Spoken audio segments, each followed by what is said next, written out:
Hello friends, Gautam Kumar official smart trick में आपका स्वागत है। आज की इस वीडियो में जानने वाले हैं एडमिनिस्ट्रेटिव एप्टीट्यूड यानी कि प्रशासनिक अभियोग्यता, जिससे 30 प्रश्न आपके एग्जाम में पूछे जाएंगे, जो आपके एग्जाम के लिए बहुत ही महत्वपूर्ण आने वाला है। तो वीडियो के एंड तक बने रहिए और चैनल पर नए तो चैनल को सब्सक्राइब कर लीजिए। चलिए प्रश्न देखते हैं। प्रश्न क्या है? किसी भी प्रकार के शोषण से पीड़ित बच्चों को देखते ही आपकी प्रतिक्रिया क्या होगी या क्या होनी चाहिए? तो बच्चे और परिवार की आवश्यकता अनुसार सहायता करेंगे तो हाँ, बच्चे की सुरक्षा का खतरा का पता लगाएंगे तो हाँ, बाल कल्याण समिति को सूचित कर देंगे तो हाँ, यानी कि उपयुक्त में से हम लोग सभी कार्य करने वाले, यानी राइट आंसर हो जाएगा हम लोग का डी। चलिए नेक्स्ट प्रश्न देख लेते हैं हम लोग। छात्रावास से आपातकालीन स्थिति के दौरान सुरक्षा को बढ़ावा देने के लिए वार्डन के पास क्या होना चाहिए? तो अपनी सुरक्षा पर विशेष ध्यान देना चाहिए तो नहीं, आपातकालीन स्थिति में कोई जिम्मेदारी नहीं, एक भी गलत है। छात्रावास के लिए एक निर्दिष्ट निकासी योजना होना चाहिए आपातकालीन स्थिति में तो हाँ, राइट आंसर हो जाएगा हम लोग का सी। चलिए नेक्स्ट प्रश्न देख लेते हैं। एक छात्रावास वार्डन में निम्नलिखित में से क्या गुण होना चाहिए? तो व्यवहारवादी गुण होना चाहिए, धैर्य और सहानुभूति होना चाहिए, नियमों को लागू करने की दृढ़ता भी हॉस्टल वार्डन में होना चाहिए, यानी कि राइट आंसर हो जाएगा हम लोग का डी। ए बी सी तीनों हम लोग का सही है। चलिए नेक्स्ट देख लेते हैं प्रश्न। छात्रावास में स्वच्छता बनाए रखने के लिए वार्डन द्वारा निम्न में से कौन से उपाय अपनाए जाएंगे? तो खाद्य भंडारण में निपटान अपनाए जाएंगे, लॉन्ड्रिंग का प्रबंधन, व्यक्तिगत स्वच्छता, ये सभी कार्य अपनाए जाएंगे। राइट आंसर हो जाएगा हम लोग का डी। चलिए नेक्स्ट देख लेते हैं प्रश्न। छात्रावासों में कमरे का आवंटन कौन करता है? तो हॉस्टल वार्डन करते हैं। राइट आंसर हो जाएगा हम लोग का बी। चलिए नेक्स्ट प्रश्न देख लेते हैं। छात्रावास में प्रवेश के समय छात्रों के प्रोफाइल में किन तथ्यों को शामिल किया जाएगा?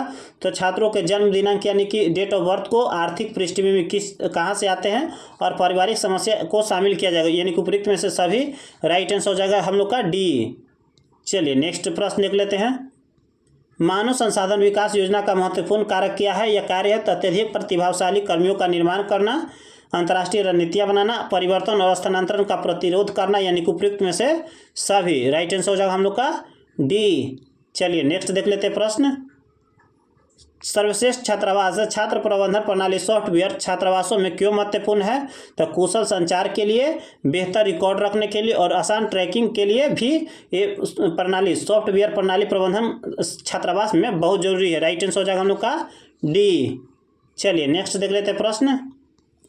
छात्रावास में अनुशासन बनाए रखने का सबसे प्रभावी तरीका क्या है? तो नियम उल्लंघन के लिए सख्त सजा का प्रबंध करना तो नहीं, मुद्दों पर चर्चा के लिए छात्रों के साथ नियमित बैठकें करना तो हाँ, राइट आंसर हो जाएगा हम लोग का बी। चलिए नेक्स्ट देख लेते हैं प्रश्न। छात्रावास में महिला छात्रों की सुरक्षा सुनिश्चित करने के लिए वार्डन को क्या उपाय करनी चाहिए? तो दिन के दौरान महिला सुरक्षा गार्ड नियुक्त करके तो नहीं, अंधेरे के बाद महिला छात्रों की गतिविधियों पर प्रतिबंध लगाना तो ये भी नहीं, महिला विद्यार्थियों को बाहरी गतिविधियों में भाग लेने से प्रतिबंधित करना तो ये भी नहीं। चलिए नेक्स्ट देख लेते हैं डी ऑप्शन। लैंगिक समानता को बढ़ावा देना और सभी छात्रों के लिए एक समान सुरक्षित वातावरण तैयार करना बनाना। राइट आंसर हो जाएगा हम लोग का डी। चलिए नेक्स्ट देख लेते हैं प्रश्न। छात्रावास में रख रखाव के मुद्दों को तुरंत हल करने के लिए वार्डन को क्या करना चाहिए? तो छात्रों के मुद्दों को स्वयं ठीक करने के लिए प्रोत्साहित करना चाहिए तो स्वयं पर नहीं छोड़ देना चाहिए। छात्रों के लिए रख रखाव समस्याओं की रिपोर्ट दर्ज करने के लिए एक प्रणाली बनाना चाहिए तो हाँ, राइट आंसर हो जाएगा हम लोग का बी। चलिए नेक्स्ट देख लेते हैं प्रश्न। छात्रावास प्रबंधन समिति का गठन कितने वर्ष के लिए किया जाता है? तो 1 वर्ष के लिए किया जाता है। और इसमें कौन कौन शामिल होते हैं? तो 50% छात्र शामिल होते हैं, 25% शिक्षक शामिल होते हैं और 25% छात्रावास प्रबंधन में शामिल लोग शामिल होते हैं, यानी कि 100% हो गए, यही शामिल होते हैं। चलिए नेक्स्ट देख लेते हैं। ये भी प्रश्न पूछा हुआ प्रश्न था।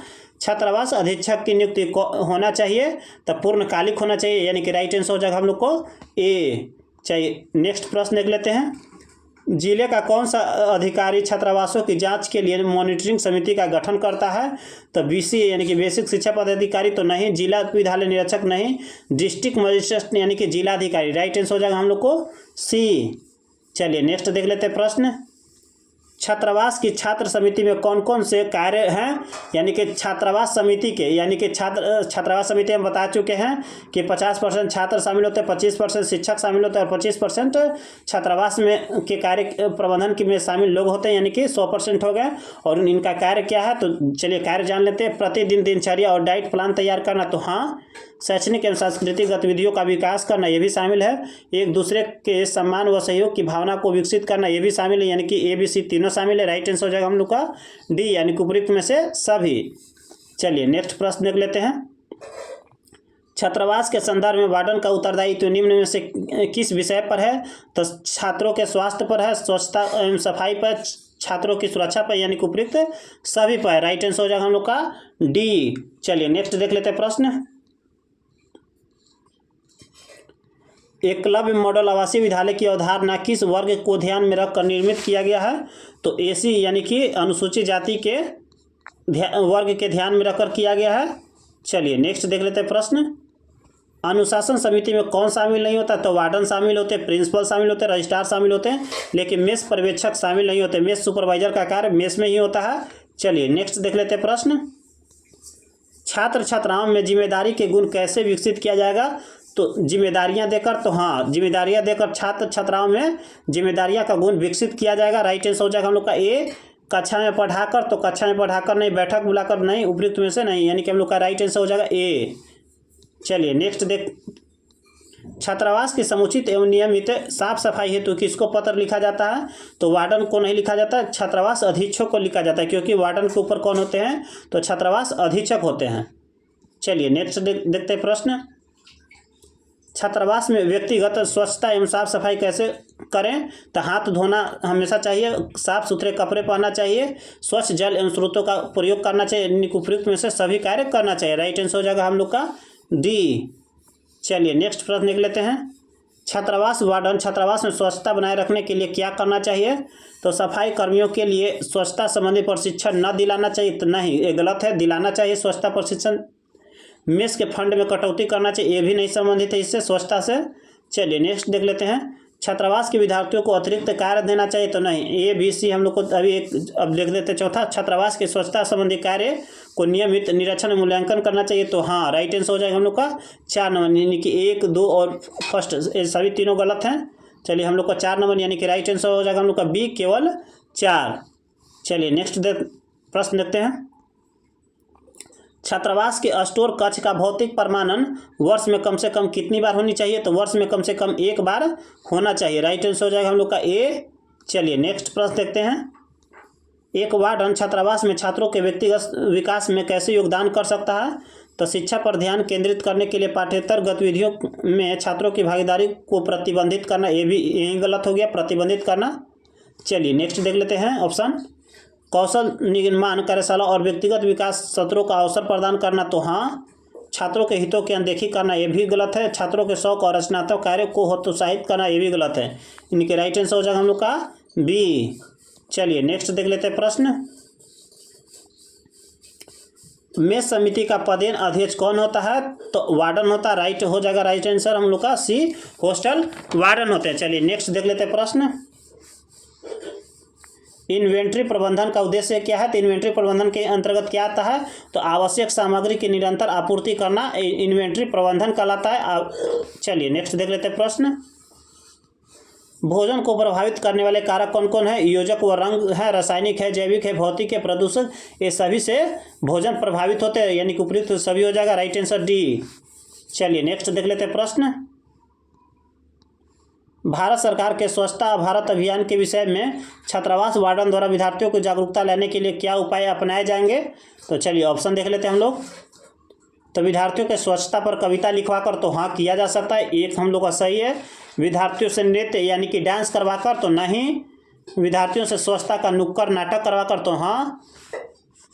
चलिए एक हम लोग का भी सेकेंड नंबर गलत है। चलिए देख लेते हैं। विद्यार्थियों को इस योजना के विषय में समुचित जानकारी उपलब्ध कराकर एवं स्वच्छता का नियमित अभ्यास कराकर, तो हाँ, यानी कि हम लोग को 1, 3 और 4 नंबर सही है, यानी कि 1, 3 और 4 नंबर हम लोग का सही है। राइट आंसर हो जाएगा हम लोग का A। चलिए नेक्स्ट देख लेते हैं प्रश्न। निम्नलिखित में से कौन सा वार्डन के लिए महत्वपूर्ण है? तो अनुशासन है, हाँ। स्वास्थ्य एवं सफाई भी है, व्यवहार भी है, यानी कि उपयुक्त है। हॉस्टल वार्डन के लिए सभी अनिवार्य है, यह महत्वपूर्ण है। चलिए नेक्स्ट देख लेते हैं। यदि आप एक हॉस्टल वार्डन है तो आपको क्या करना चाहिए? तो प्रशासनिक कार्य करना चाहिए, हाँ। सलाहकार भी होना चाहिए, दिशा निर्देश भी देना चाहिए, इनको उपयुक्त में से सभी कार्य करना चाहिए। राइट आंसर हो जाएगा हम लोग का डी। चलिए नेक्स्ट देख लेते हैं। चलिए इतना ही प्रश्न था, 30 प्रश्न था। चलिए जय हिंद।